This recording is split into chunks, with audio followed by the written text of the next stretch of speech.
ఈటీ exclusive నేను Shivani. Anil Ravipudi నీళ్ళలాంటోడబ్బా. Water ఎలాగైతే ఏ గిన్నెలో పోస్తే ఆ స్వరూపం వచ్చిస్తుందో అనిల్ రావిపూడి కూడా ఏ హీరో ఇమేజ్ ను బట్టి అలాంటి కథలే రాసుకుంటారు. తాజాగా చిరంజీవి కోసం ఇదే చేస్తున్నారు ఈయన. రిస్క్ వద్దు, వింటేజ్ మెగాస్టార్ ను దించేద్దామంటున్నారు. మరి చిరు కోసం అనిల్ రావిపూడి చేస్తున్న ఆ మ్యాజిక్ ఏంటో ఎక్స్క్లూజివ్ గా చూద్దాం. సంక్రాంతికి వస్తున్నాం తర్వాత అనిల్ రావిపూడి రేంజ్ ఆకాశమంత ఎత్తుకు చేరిపోయింది. హిట్ కొట్టడం వేరు, హీరో ఇమేజ్ ను పట్టుకుని దానికి తగ్గట్లు కథ రాసుకొని ఇండస్ట్రీ హిట్ కొట్టడం వేరు. అనిల్ చేసింది ఇదే. 25 ఏళ్ల తర్వాత వెంకటేష్ తో ఇండస్ట్రీ రికార్డులు తిరగరాయించారు అనిల్. అది కూడా రొటీన్ ఫ్యామిలీ సినిమాతో. సంక్రాంతికి వస్తున్నాం సినిమాకు ముందు కూడా హీరో ఇమేజ్ ను దృష్టిలో పెట్టుకుని కథలు రాసుకున్నారు అనిల్. అది భగవంత్ కేసరి అయినా, సరిలేరు నీకెవరైనా, రాజాది గ్రేట్ అయినా, ఏదైనా హీరోను బట్టే ఈ దర్శకుడి కథ ఉంటుంది. చిరంజీవి కోసం ఇదే చేస్తున్నారు ఈయన. మెగాస్టార్ కు బాగా కలిసొచ్చిన డబుల్ రోల్ కాన్సెప్ట్ తీసుకుంటున్నారు. కెరీర్ మొదటి నుంచి డ్యూయల్ రోల్ సినిమాలు చిరుకు బాగానే కలిసొచ్చాయి. దొంగ మొగుడు, యముడికి మొగుడు, రౌడీ అల్లుడు లాంటి సినిమాలు బ్లాక్ బస్టర్ అయ్యాయి.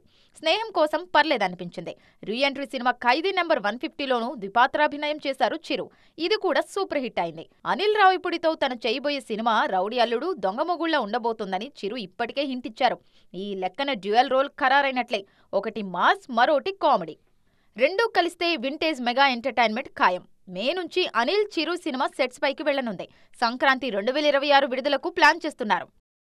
ఇది వరకు మన హీరోలకు ఇండియా మెయిన్ మార్కెట్ అయితే ఓవర్సీస్ బోనస్ కింద ఉండేది. కానీ ఇప్పుడు అలా అస్సలు కాదు. ఓవర్సీస్ కూడా సినిమా ఫలితాన్ని డిసైడ్ చేస్తుంది. మరీ ముఖ్యంగా జపాన్ మనకు సెకండ్ హోమ్ లా మారిపోతుంది. తాజాగా దేవరతో జపాన్ జర్నీకి సిద్ధమయ్యారు తారక్. మరి మన ఫలితమే అక్కడ కూడా రిపీట్ అవుతుందా? దేవరాను జాపనీస్ చూస్తారా? జపాన్లో మెల్లమెల్లగా ఇండియన్ సినిమాలకు మార్కెట్ పెరుగుతుంది. మరీ ముఖ్యంగా తెలుగు హీరోలు కూడా అక్కడ గుర్తింపు వస్తుంది. ఇప్పటికే ప్రభాస్ జపనీయులకు బాగా చేరువయ్యారు. బాహుబలి, సలార్ లాంటి సినిమాలు అక్కడ మంచి వసూళ్లు సాధించాయి. కానీ కల్కితో మాత్రం నిరాశపరిచారు ప్రభాస్ మాత్రమే కాదు, తెలుగులో రామ్ చరణ్, జూనియర్ ఎన్టీఆర్ సినిమాలకు కూడా జపాన్లో మంచి మార్కెట్ ఉంది. RRRతో జపాన్లో తిరుగులేని ఫ్యాన్ బేస్ ఏర్పడింది ఈ ఇద్దరు హీరోలకు. అక్కడ ఏడాది పాట ఆడింది RRR. 30 ఏళ్లుగా ముత్తు పేరు మీదున్న రికార్డులను సైతం RRR కొల్లగొట్టింది. ఇది జూనియర్ ఎన్టీఆర్కు బాగా హెల్ప్ అయింది. RRRతో వచ్చిన క్రేజ్ వాడుకుంటూ దేవరను కూడా జపాన్లో విడుదల చేస్తున్నారిప్పుడు. మార్చి 28న విడుదల కానున్న ఈ చిత్ర ప్రమోషన్ కోసం జపాన్ వెళ్తున్నారు ఎన్టీఆర్. ఇప్పటికే అక్కడి మీడియాతో జూమ్లో మాట్లాడారు తారక్. ఆ ఫొటోస్ సోషల్ మీడియాలో వైరల్ అవుతున్నాయి. ఎన్టీఆర్ ప్రస్తుతం వార్ 2తో బిజీగా ఉన్నారు. ప్రశాంత్ నీల్ చిత్ర షూట్ సైతం మొదలైంది. త్వరలోనే ఇందులో జాయిన్ కానున్నారు తారక్. ఇక మార్చి 22న జపాన్ వెళ్తున్నారు ఎన్టీఆర్. ఈలోపు జూమ్ ఇంటర్వ్యూస్ ఇచ్చారు. మరి మన దగ్గర ఇరగదీసిన దేవరా జపాన్లోనూ అదే మ్యాజిక్ రిపీట్ చేస్తుందా అనేది చూడాలిక.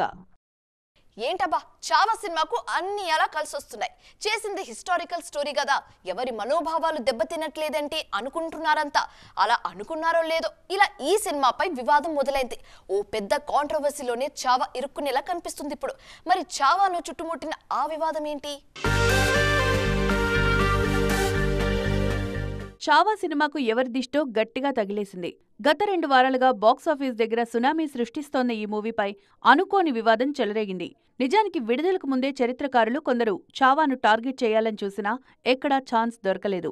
కానీ తాజాగా షిర్కే వంశస్థులు చావా సినిమాపై మండిపడుతున్నారు. చావా సినిమాలో సంభాజీ మహారాజ్ మొఘల్ సైన్యానికి దొరికిపోవడానికి కారణం మరాఠా రాజ్యంలోనే ఉండే గానోజీ, కన్హోజీ షిర్కే అని చూపించారు. ఈ ఇద్దరూ నమ్మిన బంటుల్లా ఉండి సంభాజీకి వెన్నుపోటు పొడుస్తారు.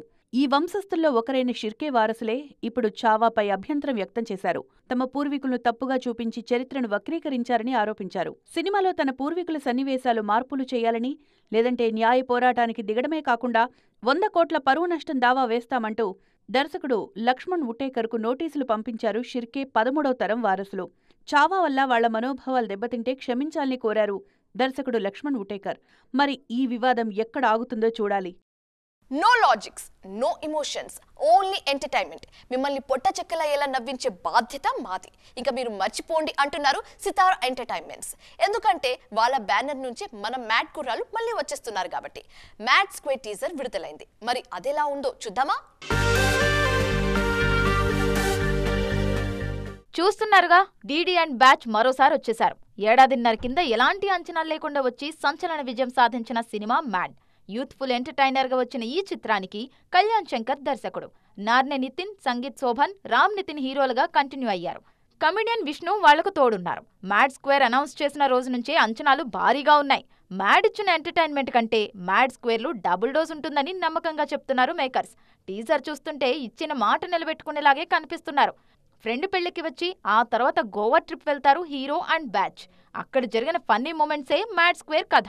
మ్యాడ్ అంతా కాలేజీలోనే జరిగే కథ, కానీ సీక్వెల్లో కథ స్పాన్ పెరిగిందని అర్థమవుతుంది.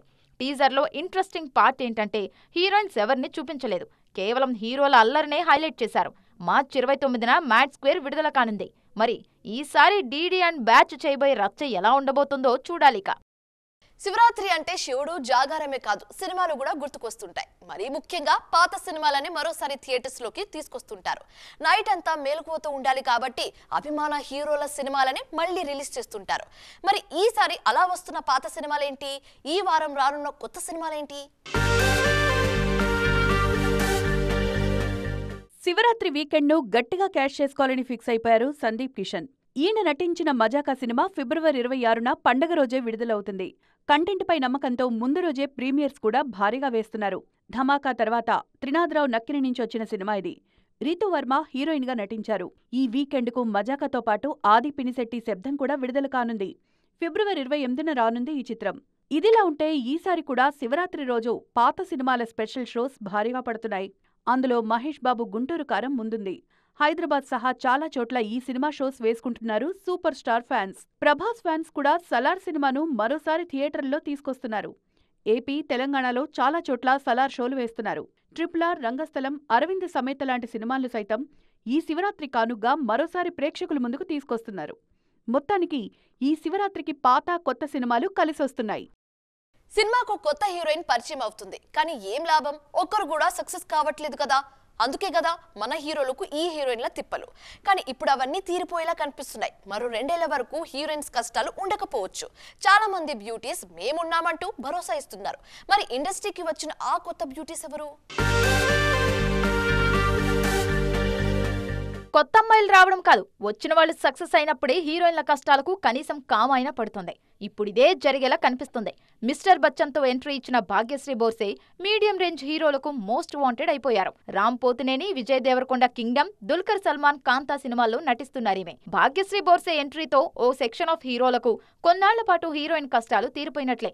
మరోవైపు ప్రభాస్, అను రాఘవపూడి సినిమాతో ఇమాన్వి ఇస్మాయిల్ హీరోయిన్ గా పరిచయం అవుతున్నారు. తొలి సినిమా విడుదలకు ముందే ఇమాన్వి గురించి చర్చ బాగా జరుగుతుంది. ఫౌజీ హిట్ అయితే ఇమాన్వి రేంజ్ అమాంతం పెరిగిపోవడం ఖాయం. జూనియర్ ఎన్టీఆర్, ప్రశాంత్ నీల్ సినిమాతో టాలీవుడ్ లో అడుగు పెడుతున్నారు రుక్మిణి వసంత్. ఇప్పటికే కన్నడలో ఈమె స్టార్ హీరోయిన్. తాజాగా తారక్తో జోడీ కట్టే ఛాన్స్ రావడంతో రుక్మిణి వైపు అందరి చూపు వెళ్తుంది. ఈ మధ్య నిఖిల్ హీరోగా నటించిన అప్పుడో ఇప్పుడో ఎప్పుడో సినిమాలో నటించారు. కానీ అది వచ్చినట్లు కూడా ఎవరికీ తెలీదు. 2-3 రోజులుగా సోషల్ మీడియాను షేక్ చేస్తున్న హీరోయిన్ కయాడు లోహర్. ప్రదీప్ రంగనాథన్ డ్రాగన్ లో నటించారీమే. గ్లామర్ షోకు ఎలాంటి హద్దుల్లేవు. దాంతో కయాడు పేరు మారుమోగిపోతోంది. విశ్వక్, అనుదీప్ కాంబోలో వస్తున్న ఫంకీలో కయాడును హీరోయిన్ గా తీసుకుంటున్నారు. మొత్తానికి ఈ బ్యూటీస్ అంతా క్లిక్ అయితే కొన్నాళ్ల పాటు హీరోయిన్ కష్టాలు తీరిపోయినట్లే. ఇది ఇవాల్టి ET exclusive. Interesting and colourful updates తో మళ్ళీ కలుద్దాం. అప్పటి వరకు చూస్తూనే ఉండండి TV9. Bye bye.